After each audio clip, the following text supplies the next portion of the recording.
Welcome to the Modest Sports Show, home of your college athlete. Today we are at the illustrious Fultondale High School, and I got one of MDF's very own, Isaiah Ambroise. How you doing? Tax fees and sufficient funds. What I got? How you doing, dog? Man, I appreciate you for joining me today. We know you're on spring break right now, so what are we doing on spring break?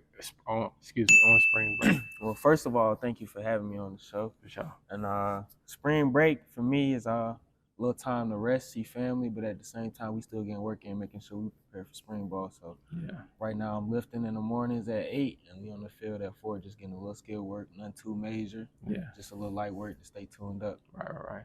So I would guess I kind of asked Day the same question. What are you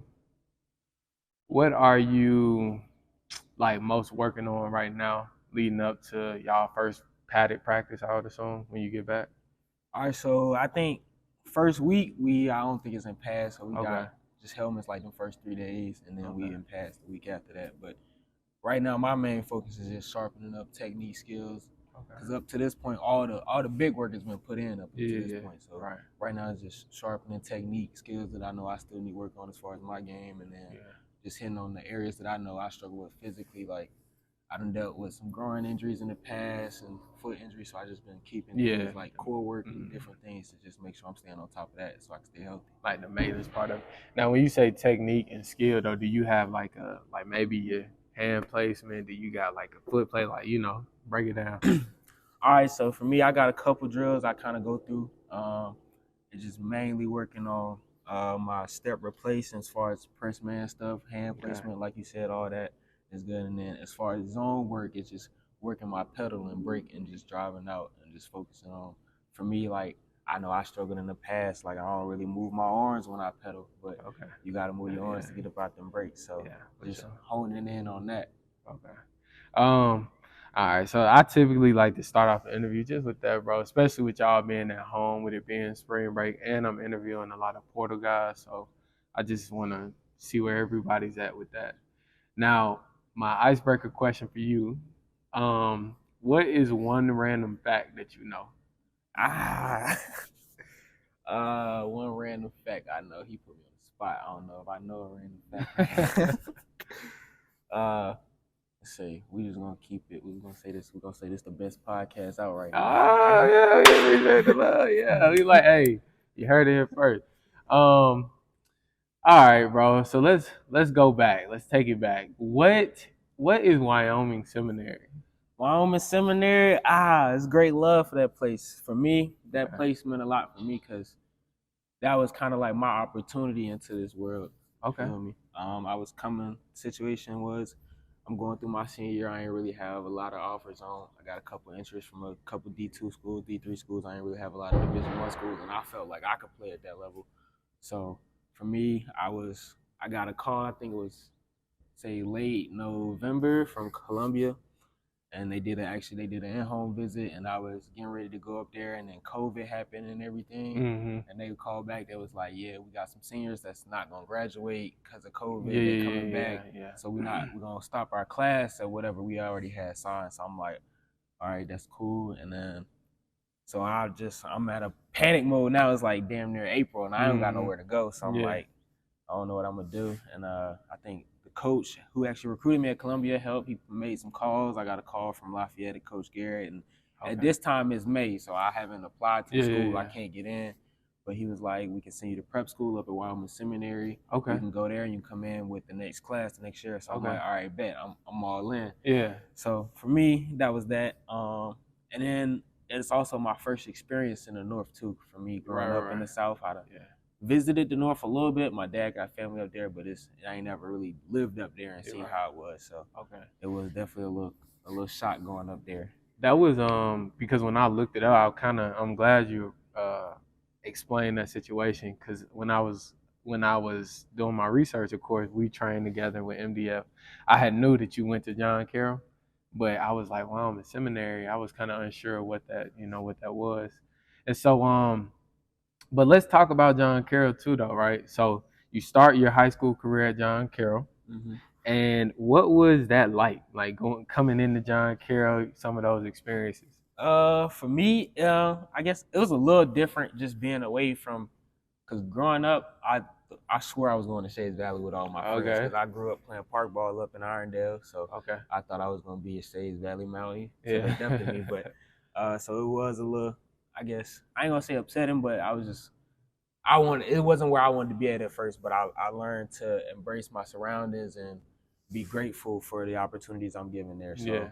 I think it taught me a lot about being able to adapt in the real world too, because Okay. you're not gonna always be around people like you and me. I'm saying you gotta learn to adapt and be able to fit in everywhere. So Right. I think that's the biggest thing I learned coming into it, and then I feel like I learned a lot of great lessons coming out of it too, because we weren't the best as far as programs and being football wise, but to look at where they at now and to know that I was a part of something that built something there, is always a great blessing. Right. Do you so when you were there, did you play other sports aside from just football? Like, because I actually seen that something with track.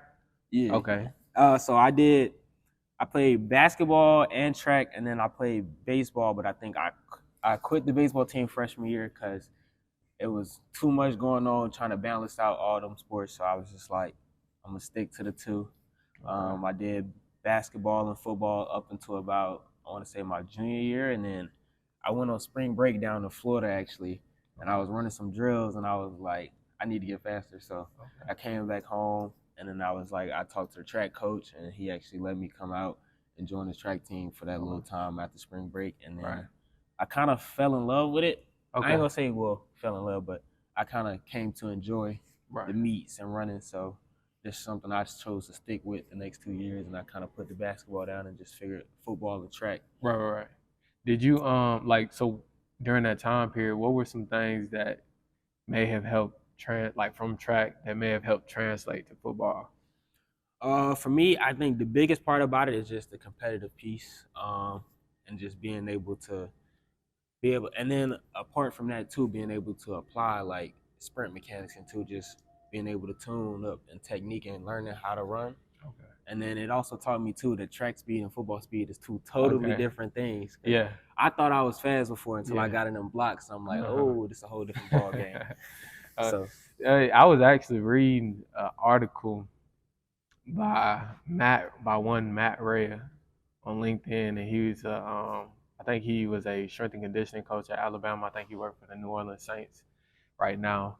But he was definitely he said that track speed doesn't necessarily equate to football speed. What's your thoughts on that? I feel like I agree. You agree? And, and then the main thing about that too is because football speed is more like it's a quick game. It's explosive. How fast can I get the top speed in 5-10 yards, and can I stop on a dime and start back up? Right. Whereas track is like, all right, I got time to get rolling. Like the 100 may seem short, but in reality, that 100 is long. So. Yeah, man. Go ahead. I'm sorry. And then running too is just the form and how you run the track too. Like most of you notice, most track runners they upright with it. Yeah. You run like that in football, you're gonna get your head taken off. Right though. But no, like I remember many times like going to Kobe's track meets. Kobe was a jumper though. He was more of a jumper than a sprinter, but like going to his track meets, he would run 100. I'm like, damn, that's long. You know, that 100 yards is, I mean, that 100 meters, it's longer than what people think. I think, you know what I'm saying. So that's actually funny. But so like coming out of high school though, you know, you kind of touched on it, saying that you know, you were speaking with Columbia late into your senior year. Prior to that though, like what were some of the moves you may have been making, going to camps, doing this, doing that, to try to, I guess, build your recruiting profile? For me, my biggest focus, for me talking with my dad and talking with Coach Otis when I started working with him at MDF was just, for me, I know as long as I can get on the field and make plays, like coaches can find you. I knew me being smaller, being undersized, I don't necessarily have the measurable. So for me going to camps, I'm not really going to camps to look to get offered, because I know like a lot of those guys that's going there to get offered either already have been in contact with coaches or they got measurables and can test super well. So I know for me, my thing is when I go to camps, I'm just looking to see where I stack up against these guys that supposedly is supposed to have these offers for me. But I did a lot of my camps. I ain't go to like necessarily like schools for camps. I went to like mega camps or something. Okay. So I go to like a Sanford where you got a bunch of different schools Yeah. here. So I'm getting in front of a bunch of different coaches' eyes. I think the only other big school I went to was Vandy, and I only went there because I was talking to a coach at Yale, and I couldn't get all the way up to Yale. So Yeah, right. he said he'll meet me down at Vandy. So I had a pretty good camp there. I think I had 2 or 3 picks. I can't remember. I think I had 2 in 707 and then 1 in 101, so something like that. So Right. it was a pretty good camp there, and then just talked with him, and that kind of got the ball rolling as far as the Ivies from there, because I think Brown was there as well, and so was Cornell. So I got a contact with some of those coaches. So you was a heavy Ivy League. Is that synonymous with going to John Carroll?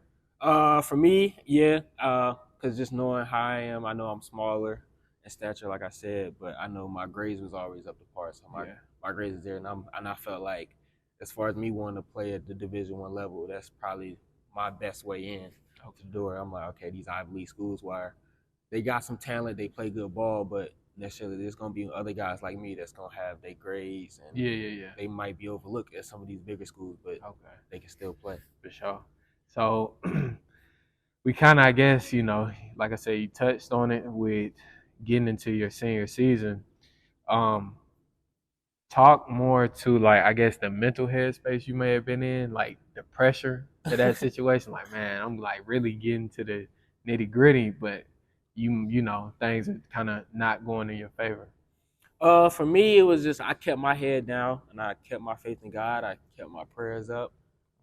Mentally in the headspace, I don't see at that time I wasn't really knowing too much about how the recruiting process works. So I know I'm a little bit late to the game. I'm not getting these offers that I'm seeing other kids that was getting a lot earlier. But you feel me? For me, I'm like, all right, I know. In my head, I prayed about it. God said it's gonna happen. So I always had that belief that it was gonna happen. So that allowed me to keep my head down and just go to work. Yeah. So my biggest thing was, if the opportunity come, I better be ready for it. And if it don't, like, I'd rather be safe than sorry. Like I don't want to get the opportunity and not be ready. Right. So. Nah, that's real. That's actually real. So, you get past that stint, you go to Wyoming Seminary, and I guess upon your time leaving Wyoming, like kind of towards the latter end of that, how did you go about, I know you say you taught with Lafayette. How did you go about actually saying, okay, this is the school I want to go to? And what was that process like? So my situation being a little bit different. When I went to Wyoming Seminary, I kind of already knew I was going to Lafayette. From my understanding was they had a scholarship set up at Wyoming Seminary, so I didn't have to pay to go there, which I think school was like at the time was like $68,000 for a year, for which is essentially a high school, but they do a prep year too. And then. But I guess the agreement part of that is that I would have to go to Lafayette for at least a year afterwards. So I kind of already knew I was going there. So my thing was just like keeping in contact with the coaches, making sure they get to know me a little bit, just so they can get to know me throughout the recruiting process. And then from there, just making sure I'm ready to play ball when I get there. Right. Now we get to Lafayette, and and like you said, you had some prior, like you've been up there before, but like when you actually get to Easton, what is that like? When I actually get to Easton, it's like a culture shock to me, because I'm saying I had my time at Wyoming Seminary, but what I'm saying, with COVID, I didn't really get to get out and see much. I was pretty much in my dorm and at the field. I think we only got to play 2 games or something like that there. And then I was only up there for like 2 months, and then I spent like a month in Philly with my roommate at the time. Shout out Chris. He at Cornell right now. And I spent a month with him and his family, so I thank them for being able to have me for that month. And then I came back home, and I just spent the rest of the time at home. But just getting up to Easton was like a culture shock. I ain't never really been in like, I grew up in Birmingham, and I'm thinking Birmingham a small city, but Easton is really like a small city. It's a tight-knit community. And I really say, I don't want to say it's like a college town, but like it's a college town. Just being around me, one thing I had to learn is, growing up in the South, I used to wear a bunch of colors all the time. Now I only wear like black and white. They don't really wear a lot of colors up north too. And then just the accent part, to me, they called me country, but when I was up there, I ain't seen nothing but trees and cows and farms on the way up there. I'm like, I don't know if I'm the country one. Right. You know, it's actually funny though, cause just sitting here listening to you talk, bro, I'm starting to kind of hear your accent kind of like shift a little bit. I can hear like when you say two, you know, you kind of I kind of hear that the Pennsylvania, but man, so like in your time up there, I guess I would say that it seems like you've seen limited playing time since you've been up there. I guess for the people who don't know Isaiah, can you kind of maybe give some insight to some things you may have dealt with up there, just some of those underlying reasons that we can't really, it's not a lot of tape on you. Facts. To speak on that, so when I came in freshman year, I'm going through camp, and I think we get through camp and was like second week of the season, and I started getting like, I don't know what I had happening. I was like, my foot hurting every time I'm breaking, and then I looked after the game one day. I warmed up. I was like, I ain't really played this much today. Like, I don't know why my foot hurting. I came back and I had like some swelling in my foot. It was kind of turning purple. So I sat down. The trainers ain't really know what was going on, so I was in a boot for that whole year. Came home, and I think it was a Christmas break. I was able to get like a shot in my foot and kind of get back right. And then so I was from there. I'm like, all right, cool. Let's go get ready to play ball next year. And then I end up tearing my groin that summer, which I didn't really know I tore it, but the coach owing me is like, when something hurting, it's like you're not really hurting. You just keep going. I actually end up thinking I made it a little bit worse by that, but I guess it was a blessing in disguise for me, because I learned so much more being off the field. The football piece, just for me, because in high school I didn't really watch film, so just learning how to watch film and learning how to learn under guys that was playing now. So I was like, all right, I can't do what I want. You know what I'm saying? I'm dealing with these injuries that's holding me back, and just mentally trying to push through this and learning how to take care of my body, and then learn the game of football and learn how to approach this from the business aspect too. Yeah. So so when you tore your groin, did you like, what did that feel like? Was it like higher groin, like what? Yeah, like so what? like when I tore it, I kind of tore it right where it connects to my lower abs. So for me, it was just like I'm running and I'm like, damn, my hip flexor hurt and I can't really lift my knee like I want to, or and then it got to a point where it's just progressively getting worse. So I went through rehab with the trainers trying to strengthen it, and I was like, I got a little bit of strength back, and I take some time off. I try to go back out there, and then it's like as soon as I'm back running, it's hurting again. So I'm like, they're like, all right, cool. We sat down for like, I think about a month, and then I got a cortisone shot in it, and I sat down for a month, let the cortisone kind of work its way in, and then I tried to come back, which was right in the middle of camp that time, and then I spent about a week on it, and then it was back hurting again. So then they said the next option from there was surgery. So I just kind of sat down, and then I think I got that surgery. I waited till after the season and got the surgery back at home. Just so I could be at home. Was this during this? Would it have been spring? Or I got the surgery, I think January 6th, 2022. So okay. And so just coming back, that's another thing that I think it's kind of cliche to say, but at the same time, people may not quite understand the mental space that an athlete is in when they can't compete. Yeah, for me, that coming back was probably the hardest part, dealing with it, because even I think it took about another 5 months before I was even cleared to run or jog or do anything. So, and then I wasn't really clear for full go until about two weeks before the next camp. So I went into camp, I'm not even in shape. And then I'm in a mental headspace where I'm like, I'm still don't know. Like, they're saying I'm good, but like I don't feel like me yet out there. So for real. And I think that's something that I probably just got over dealing with probably at the end of the last season. Like, it probably wasn't until playoff week in practice where I'm like starting to feel like me again out there. So it was just a whole nother thing mentally. And then I ain't gonna lie, it was times where like I don't even want to call home. I don't want to talk to nobody. I just want to be in my room alone. I'm trying to deal with this because I'm at school. I'm way in another state, away from my family, away from my loved ones, and it's like I can't even do the one thing I love. So. I mean, a dark time. Man, dude, you really touch on it because I remember that feeling. I remember that feeling, bro. I'm in Kentucky, and I would say, so I have a surgery May of 2022, right? Right before summer camp at Kentucky. I called a coach, Coach Buffano at the time. I'm like, hey, you know what I'm saying? I just had a surgery, but we getting ready to go in the fall camp. He like, I tell you what, man, take the summer. You know what I'm saying? We'll get you up here for fall camp. I'm sorry, this was right before summer camp. So he was like, take the summer, we'll get you up here before fall camp. And I took the summer, and I think when I got there, I was kind of patched up. We tried to do some work, but it was so severe. You saw how I used to move around at MDF, and so like it was so severe and it was so abrasive.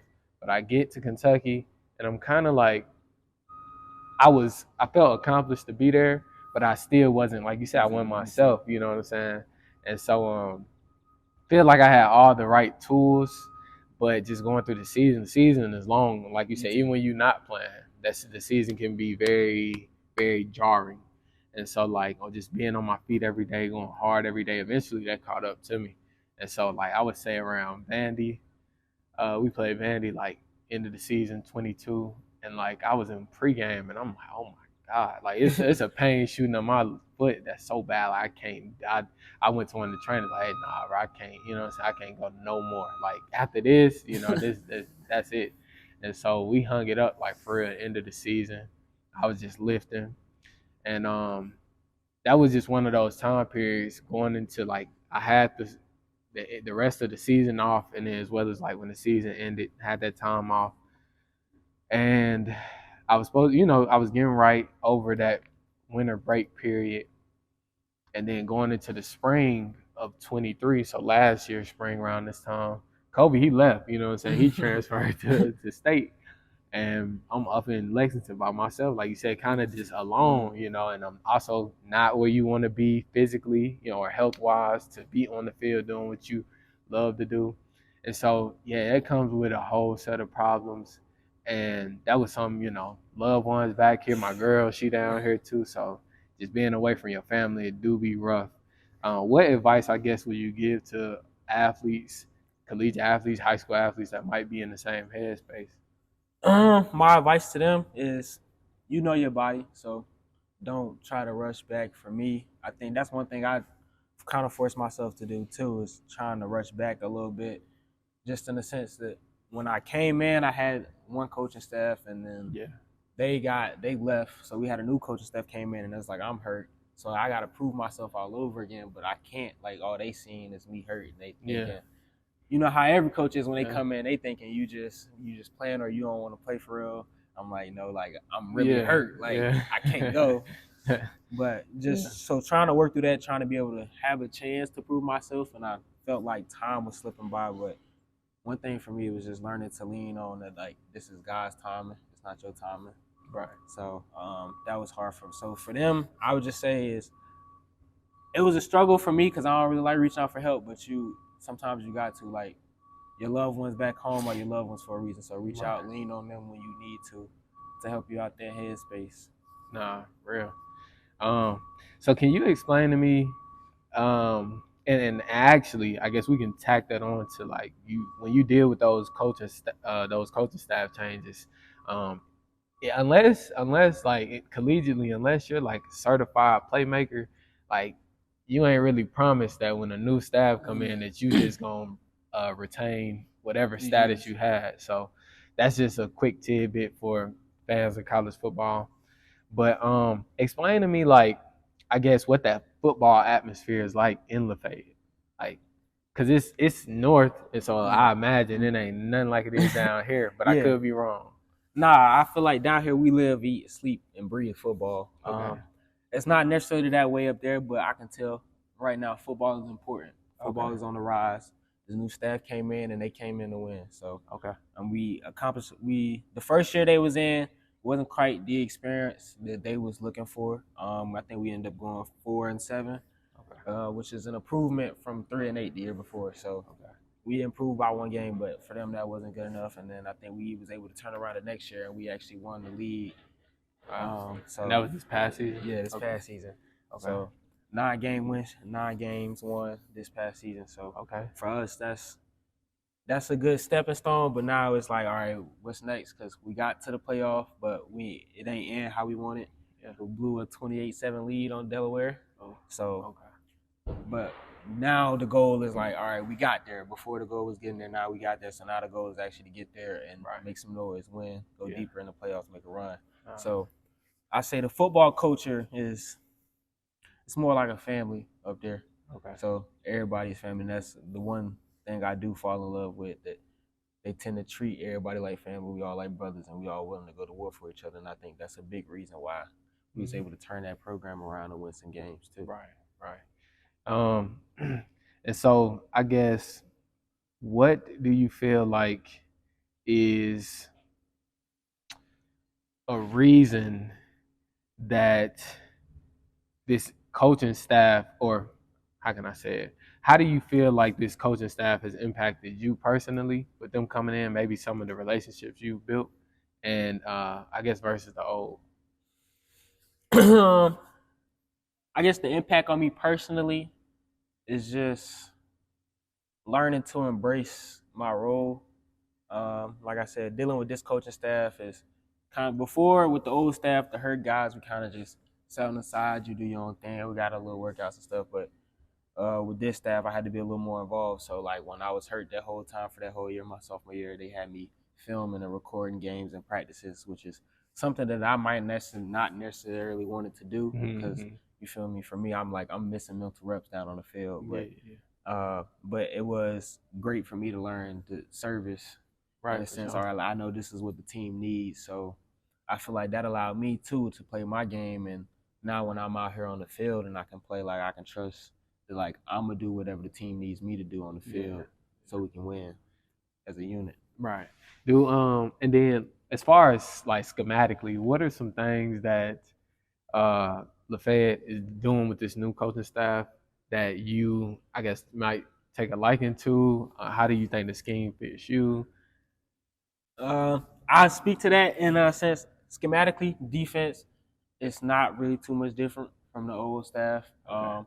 That's a little bit of changes. I do like the fact that we're not really set on one defense. We run a multiple, so we run 3-4, we run 4-3, we run a little bit of bear. Right. We're gonna run some nickel, we're gonna run some dime, we're gonna put DBs on the field. But I do like, in a sense, that with this new staff, our coach allows us to, when they first came in, it was a little more strict on like playing how they want you to play with their techniques and their styles. But now it's more so, all right, we gave you a toolbox, we're gonna let you use it, and we don't want y'all to be robots. We're gonna let y'all play. So, and I feel like for a player like me, that's kind of how I need to play. I can't play in a robot way, then I get to thinking too much out there, and then the game gets to moving too fast at me. So as long as I'm allowed to just play and react and be me, I feel like I can be great. Do you are you a field corner or boundary?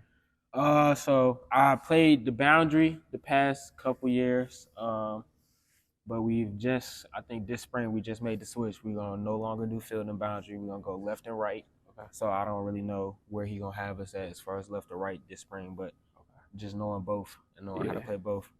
If you ask me what I want to play, I like the boundary just because it's a little more action. You get a little more run action. You get to be a little more physical. Okay. And I like to hit, so that's the most fun part. Real. Yeah, we like to hit because not too many corners like to hit, so we like that. What but just aside from that, what are some personal goals you have coming up this upcoming season? Sure, we can speak to that. Personal goals for me this year. Last year my personal goal was just staying healthy for a whole year, and I feel like I accomplished that. I was able to practice throughout the whole year at least and stay healthy in that aspect. So now my goal for this year is to basically get in rotation.